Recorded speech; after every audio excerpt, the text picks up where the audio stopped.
am Detroit with your host Abdullah. Bismillah, alhamdulillah, wassalatu wassalamu ala rasulillah.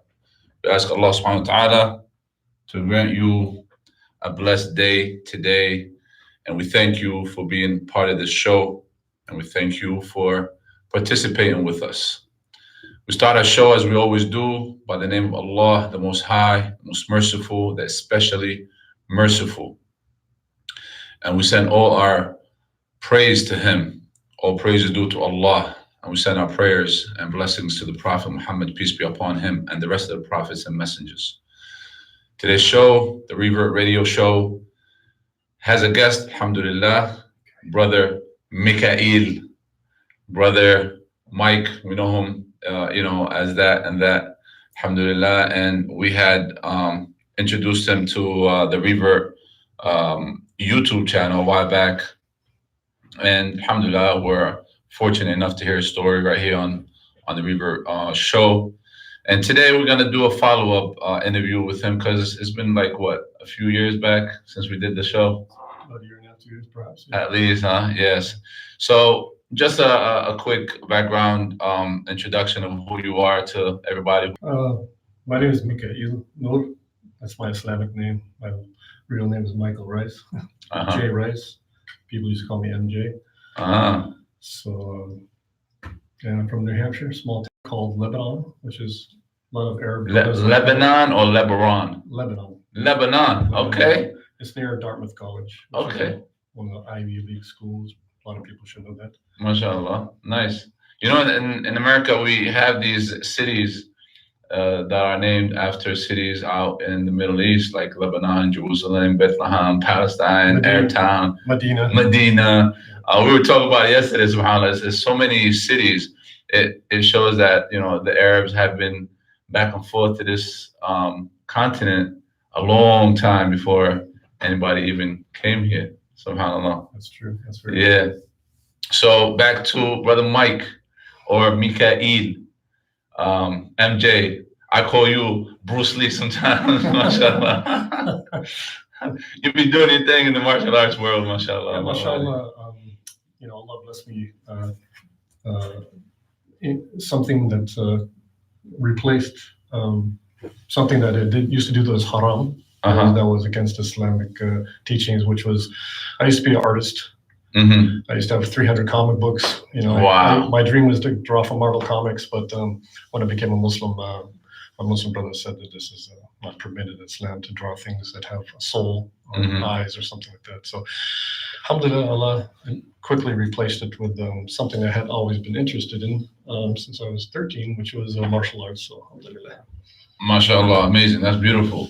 So, of course, as every religion, people tell you, this is prohibited, this is allowed, this is not, what's the difference from when you came into Islam and what was before? Somebody tells you this is prohibited. What do? You just listen to them and be like, you know what? No. I mean, if you say La ilaha illallah Muhammad Rasulullah, which is there's no God but Allah and Muhammad is a prophet, if you declare that, you declare your belief in the system, which is God's system, and you have to take everything with that system. Submission to Allah, Yeah. the Creator. Yeah. And the beautiful thing also in Islam is that I fall short. I fall short, of course, from time to time. In the Quran it says when you enter the religion, enter it completely. And Of course, everybody has their journey That's right. to becoming straight, Uh-huh. and we're probably on that journey for the rest of our lives. But Of course, never perfect. But what I'm saying is here, we actually do our research as well. Mhm. We look for proofs from the Quran, from the Hadith of the Prophet Muhammad Sallallahu Alaihi Wasallam. We look for different sayings of the scholars, and we come to a conclusion that we are very confirmed with. yes, that's true. Alhamdulillah. So Well, tell us of a little bit of your the small story that you told us about coming into Islam, into Yeah. the Revert. when someone asks me to tell them the story of how I became Muslim, it's actually very involved. A lot of details. It's not SubhanAllah. as easy as people think it is. It's more involved, and some people tend to get patient. Right. It's like, okay, you want me to tell you a story? Otherwise, I'll cut it short. All I had to say is, Ashhadu an la ilaha illallah, and that's it. We're good to go. But yeah. So you want to ask the question, but be prepared for the answer, huh? Yeah, I'm trying to keep it short. But I was raised in a foster home in New Hampshire, and a little bit about the character that I guess I adopted, or I learned, or maybe it was in nature, or natural inclinations to be like that. Some of it's from my foster parents. They tell me not to lie, not to steal, treat elderly people with respect. A lot of other things. So characteristics that you found to be natural in the Islamic teachings that Allah has given you. Well, I mean, for example, not to steal. I've never stolen anything in my life except for two things. Allah. One time was a candy bar, Snickers. Confession time. Confession. Confession time. I was coming home from school, and I was really hungry. I was really hungry, and I stole Snickers from a pharmacy. But the next day I came back and I paid the 35 cents. Oh, you did? Okay. Candy bar. And the other time was a magazine or a comic book or something. Oh, okay. But I also, felt very bad about that. But that's, You made up for it, mashallah. Yeah. And you're so for forgiveness. And I've always treated elderly with a lot of respect, like opening doors and helping them out and things like that. And I love animals. I love nature. Mashallah. I could give you an example of how much I loved animals. I was on a bike ride one time and I saw a dead snake in the road. And I was about 11 years old. So I picked the snake up, I buried him. You did? I put a little cross there, stuff like that. Oh my God. That's how much I loved animals, Wow. So that's just one example. SubhanAllah. That's beautiful. Of many. So the upbringing, mashallah, was pure. The reverse story of every human was that we are born in a nature of purity almost, where all these bad habits are not with us, and then we start growing up and we start learning these bad habits. But subhanAllah, Allah blessed you to have parents who taught you the good habits and kept you away from the bad habits. Alhamdulillah. Alhamdulillah, I was blessed to have pretty decent foster. That's parents. A great blessing. A lot of people don't. That's true. So a lot of stories we hear. Of course, I haven't experienced that myself, but that there's bad teachings, and maybe sometimes they're not paying too much attention to the kids and stuff like that. They got so many kids they got to take care of. We can't pay attention to every kid. But subhanAllah, some people are fortunate enough to be in places where manners are actually being taught. Alhamdulillah, Rabbil Alameen. Alhamdulillah. Also, some of the things. I'm trying to look back on things that happened before I actually came to Islam, or came to the point of Allah giving me hidayah, Allah giving me guidance, which is a lot of things on the way on that journey that builds you, constructs you, readies you for that moment. As far as I'm concerned, that seems to be the way it was. I remember my foster father having a front room where his recliner was, where he went after he came back from work, and he had a library, wall-to-wall books. So I was always reading National Geographic and looking at all these types of books on all types of subjects and stuff like that. So that opened me up to enjoying and liking different cultures, and also I don't ever remember ever thinking anything racist in my life, So and I think that was just as far from nature and from being reminded of seeing different cultures in these magazines and books and things like that. MashaAllah. Yeah. So subhanAllah, it seems like Allah subhanahu wa ta'ala had a plan for you, as he does for everybody, subhanAllah, a plan to get us somewhere at a specific time, at a specific spot, you know what I'm saying? So that plan is going to work perfectly according to what Allah subhanahu wa ta'ala has for you. And what Allah subhanahu wa ta'ala had for you, the outcome was becoming a Muslim. So tell us about the introduction to Islam and how you got introduced. That's probably the first step we need to get to. Well, a couple more things to hit on in Allah's guidance and Allah's preparation for that was, Right. was that I had decided early on for different reasons that I don't want to talk about, just to keep it short. Mhm. I had decided I'm not ever going to consume alcohol. Never consume And I alcohol. decided that about 8 years old. MashaAllah. Those the reasons I just don't want to talk about. Just keep it short. Right. But yeah, I decided that. In addition to that, that of course that led to not smoking, not doing drugs, et cetera, et cetera. So it kept me Because alcohol, they say, is the mother of all drugs. yeah, it kept me clean. Mm-hmm. And another thing that had bearing, slight bearing, but more significance after I became Muslim, was I had a dream, exact same dream, 3 times. Allahu Akbar. When I was maybe 8 or 9, when I was 11 or 12, I don't even remember the exact time. Another time when I was maybe 15 or 16, same exact dream. I was in the desert. It was at night. There was like a half a tent with 2 poles. There was a campfire, and there was a man next to me, all dressed in white, white beard, white. It was an Arab guy, and every time I was in the dream, he was speaking to me, and I knew what he was saying had some profound meaning, some important meaning. So I in my dream, I was always listening to him attentively. MashaAllah. But I could never tell what he's saying because it's not English. Oh, subhanAllah. SubhanAllah. SubhanAllah. And you had that 3 times. 3 times. Same exact copy. SubhanAllah. Allahu Akbar.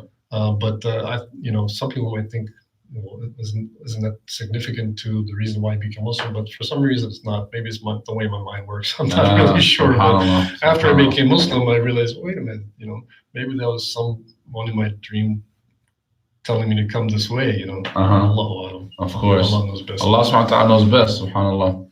So that's amazing, man. You had steps and things that was guiding you, and kind of Allah subhanahu wa ta'ala was shaping you to become somebody or something, or for a conclusion that nobody knew at the time.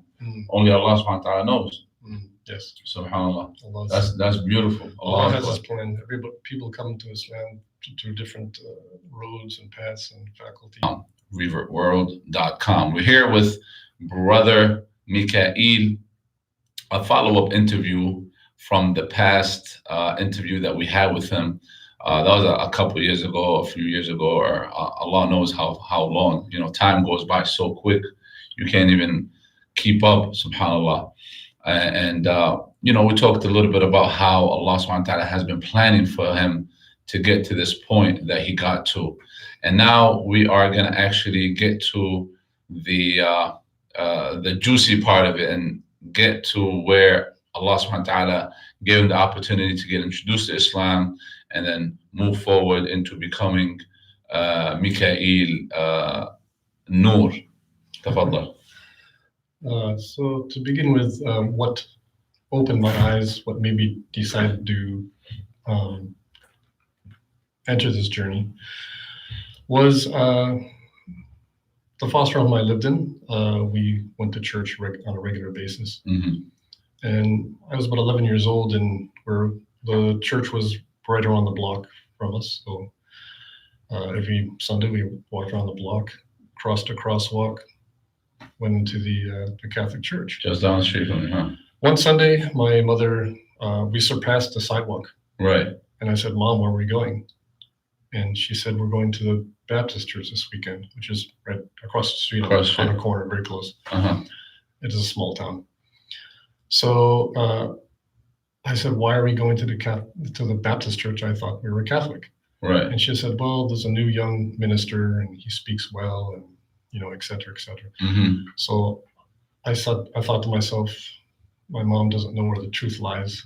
You don't change religions or churches because you like someone who speaks better. Right.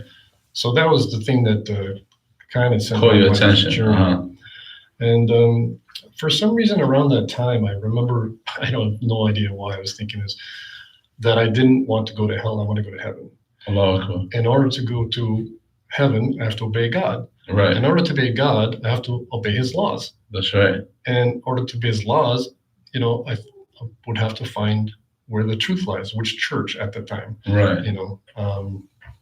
where it lied. So that kind of started my journey, and a little into it. I went to the Baptist church, Methodist church, Mormon church, Jehovah's Witness church, Episcopalian church. The SubhanAllah. last one I went to was a born again Christian church. You were just testing everything, huh? Yeah, but the thing that really helped me, and I think would be good for other people to hear, is that I had decided that I was not going to make a choice on any of these churches or anything until I knew all the facts, because I was afraid. I feared that if I like the Mormon church because they didn't drink, they didn't smoke, they were clean cut, they stayed chaste until they were married. So I thought that that was a good one. If I chose that one, which it seemed pretty cool, if I chose that one and it wasn't the right one, if the truth came, it just passed me by. I wouldn't see it. Oh, that's right. And I had a great fear for that. So I kind of, stayed 3 steps back, predominantly in that search. MashaAllah. Yeah. MashaAllah. That was a very smart way to do it, because the only way to know about whether it's a church or a mosque or a religion or a sect or a family or whatever is that you know about them and kind of indulge in the information and the facts and see what's real, what's not, see who's who and what's what. Go ahead. So from there, I at the same time all these things are happening, and I'm thinking these thoughts and about my creator and things like that. I was a normal kid, Right, of course. I got in trouble here and there, Obviously. and stuff and things like that. I did eventually. I left school, just keep it short. And when I was 18, I started going to New Hampshire College for my high school equivalency test. Now, at this moment, when I went to this class, just to give you a little background, about 3 months, I had given up. On religion? Yeah, on religion. Oh, wow. Because I went from church to church, and it seemed like God was not guiding me. So I said, look, I'm a good person. I love nature. I don't lie. I don't steal. I don't drink. I love animals. I'm good to older people. Whatever happens on stage, happens. I give up. So how? So did you give up? It seems like God's forsaken me. Like in the Bible, not really, but So you gave up on what is known to be God, or you gave up on claiming a religion? No, I believe in God for sure, but I just thought that He wasn't showing me the way. SubhanAllah. So entering this classroom in New Hampshire College to get my high school equivalency test done, it was all Americans in there except for one guy. He was. When I looked at him, I didn't know if he was Mexican or Jewish or whatever. It would look like everybody. He didn't look like. New Hampshire in the past at my time was predominantly a white state. And he's definitely kind of out of place, right? So anyway, but something interested me in him, I guess because I liked different cultures, right, and things. So something interested me. But the first time I saw my class, he had like really dark sunglasses on, like Men in Black, and he just seemed to be not too friendly. So the next day, for some reason, he took the desk next to me. He wasn't wearing his glasses, and he sneezed. So I said, "God bless you." So then he smiled, which is kind of a metamorphosis when it comes to Arab guys, because if they're not smiling, they look kind of hard, like they're from Brooklyn or something, But so he, I said, "God bless you," and I said, "Okay, this guy doesn't seem, so bad or angry or whatever." So I said, I think I'm gonna wait outside of class, wait outside of school, and introduce myself to him. Something's interesting about this guy. I want to know where he's from. Right. So I went outside, waited on the steps, the school, waited for him to come out. Like I told you before, I was an artist. So I was into comic books. My friends were into cars. I didn't know anything about cars, but when I was sitting on the steps, there was one car left, and it had to be his in the parking lot. So I was looking at it, and I said, "Cool looking car. It's a nice looking car, So when he came out and I introduced myself, he told me it's BMW. Okay. But anyway, I introduced myself as Michael, and he said his name's Muhammad. And I said, Muhammad, like Muhammad Ali, Yeah. He smiled and said, yes. Yes. And of course, I was ignorant at the time because I thought Muhammad Ali was an African name, white boy from a white state, don't know nothing, although I love Muhammad Ali. But anyway, so he said, would you like to take a look at the car? I said, sure. So we walked over and I asked him where he's from. And he said, Emirat, which I didn't know at the time. He said UAE. I said, I don't know where that is. Burj Khalifa still wasn't up. So he said, I'm sorry, this was 1987, by the way. Oh, wow. 1987. Okay. 1987. Yeah, still desert. Yeah, things are still Nothing was progressing. Yeah. Just the Lakers and the Celtics. Right. So he said that he said Saudi Arabia. I said, okay, I kind of get the picture. Mm-hmm. And then he began to lit up a cigarette. And he said, do you want a cigarette? I said, no, I don't smoke. He said, you don't smoke? I said, no. He said, do you drink? I said, no. So I said, he said that there's first American that I met that doesn't drink or smoke. Doesn't drink or smoke. And I said, well, you've been hanging around bad Americans. But anyway, so anyway, we started talking about different things, and he asked me if I wanted to go out to eat, and I actually was going to go home to eat because I forgot my wallet, and then he asked me again, I said, actually, I forgot my wallet. So he said, no, it's okay. So this is the first time I experienced, hospitality from generosity, generosity. So we went out to eat, and I always remember this because he ordered a sheikh and a whopper. Sheikh and whopper. Whopper, no P. Whopper. Like Bibsy. So yeah, that was fun. So anyway, he asked me if I could help him with his homework, English homework. So I said, yeah, I'd give it a try. So that was a Wednesday. Saturday, this is also my first experience with I say Muslims with their timing. I was almost late today, just to let you know. Yeah, dragging me. I've adopted the ways. But he was supposed to pick me up at 10 o'clock Saturday morning, and ended up picking me up at 12 o'clock. Oh boy, airtime. I was showered and ready, and because I didn't only want to teach, help him with his homework. I wanted to learn more about him and where he's from, because I had an interest in those things, and something else just made me interested in him. Yeah, so we went to his apartment, and I had gotten into martial arts a little bit, like Taekwondo, and I always like cultures, and Japanese culture I like because they're very clean, neat, take their shoes off at the door. So when we got to his apartment, he took his shoes off at the door. I said, "Oh, that's cool, right?" So we went inside his apartment, and he lit up some incense, some bukhur in Arabic. Bukhur, yeah, and walked around his house. He had a walk-in closet. It was in his apartment. He put it under his clothes. I was following him to see what he's doing. Right. Anyway, we sat down. We did some English homework, and I saw that green Saudi newspaper. Is it a Saudi one? That's the green one. Anyway, I'm not very familiar with it. First time I saw Arabic. Okay. Like chicken scratched me or something. But it was interesting.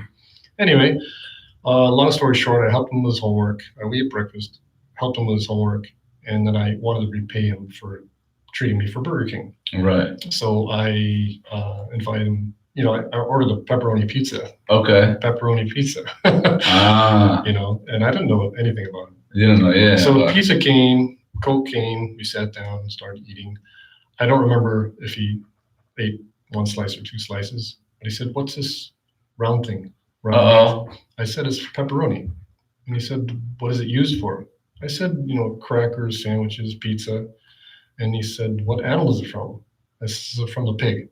Oh, big no. So he ran to the bathroom, the hammam, and he, made himself vomit. Wow. So I'm thinking two things in my head. Mm-hmm. Number one, I did something terrible to this guy. Yeah. Oh my God, what did I do to this brother, man? Right. So then I said, 3 minutes left. Let's do it. A few minutes left? Yeah, 3 minutes.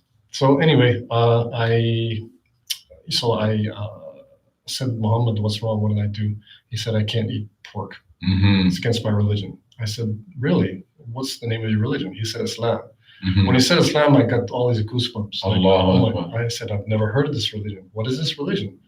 So he said, our prophet is Muhammad, and we believe, Allah is God. And I said, oh, prophet, your prophet is Muhammad. Your name is Muhammad. Muhammad Ali is a Muslim. So you tied them together. Yeah. So that's pretty much it. We're near the end of the show, I guess. Yeah, 30 minutes go up quick. I don't know if But you know what? Continued or wait. Not to be continued. We'll definitely love to have you back here again. But everybody who are watching and want to continue the rest of this story, which is a very beautiful story, I heard it myself firsthand. I was behind the camera.